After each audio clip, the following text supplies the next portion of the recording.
kasi ko ng special gift para dun sa crush ko kasi. Ano ba yung sinasabi mo na crush mo, ha? Oo nga naman. Sus! Secret ka ba siya? Sabi mo na sa akin! Basta mamaya makikilala mo rin. Gusto niyo ba ng regalo na siguradong maglalagay ng ngiti sa mga labi ng inyong mahal sa buhay? Tara at pasukin natin ang nakakatuwang mundo ng caricature. Sir Rico! Hello po. Ito po si Christian, yung driver friend namin. Sir Rico! Sir, ito yung picture ng crush ko. May ganda na po. Birthday gift ko po kasi yan. Anong gusto mong i-drawing natin? Gusto ko po medyo sexy yung dating para Gagawin sa Opo. Ang pinaka-definition ng caricature na mababasa niyo sa mga books, sa mga ibang literature is ito yung parang exaggerated style na drawing ng mga persons. Ina-exaggerate nila yung mga features ng tao para mas ma-emphasize yung pinaka-personality ng tao na gusto nila i-drawing. Ang caricature ay mula sa Italian word na caricare, meaning to charge or load. Unang ginamit yung caricature as parang political satire. Ginamit ito sa mga newspaper para i-tackle yung mga political issues or current issues. Nowadays, yung caricature is ginagawa na siya not just for political purposes, but also para pang-entertain ng mga tao. So ginagawa siya ng mga artists para iregalo sa mga kaibigan. Pati ang sikat na si Leonardo da Vinci, nahilig din sa pagdrawing ng caricature. Ang pagkakaiba nga lang, ang mga model niya, totoong mga taong may kapansanan. Yung style ang paggagawa ng caricature. Depende ito sa artist na gumagawa and depende rin sa medium na ginagamit. Meron tayong traditional medium, yun yung charcoal, katulad niyan, pencil, pastel, wherein yung artist nagdodraw siya directly sa paper.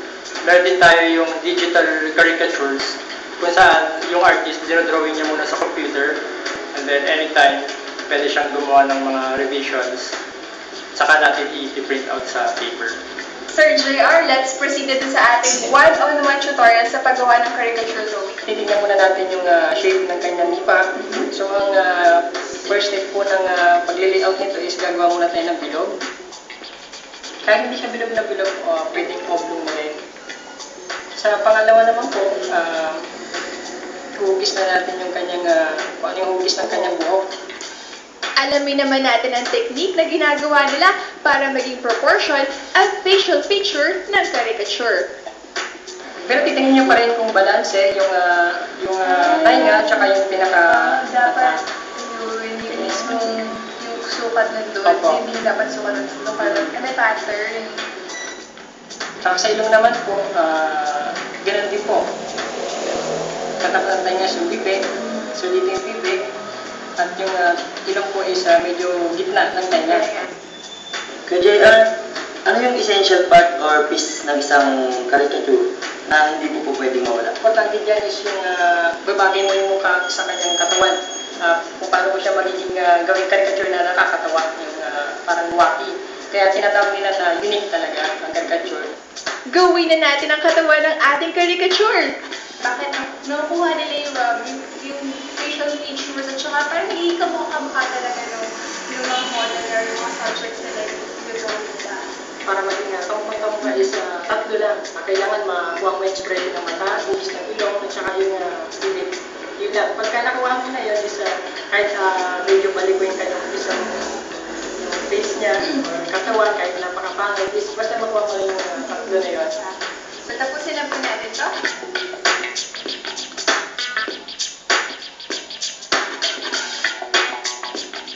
Habang hinihintay namin ang pinagawa ni Chan, sumabak naman siya as a model sa other services dito. Meron kami on-the-spot sketching para sa mga events wherein yung artist ini-sketch nila yung mga bisita.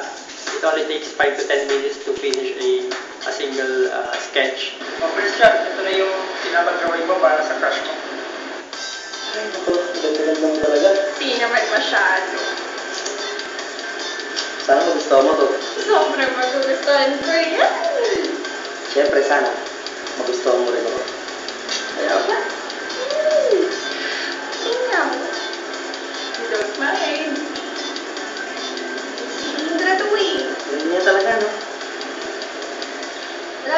kasi yung birthday ko eh. Ano naman yun? Kaya mo, iti-text na lang kita. Text. Salamat ah. Babatiin kita ng Text. happy birthday. Tsaka more birthday ko. Thank you.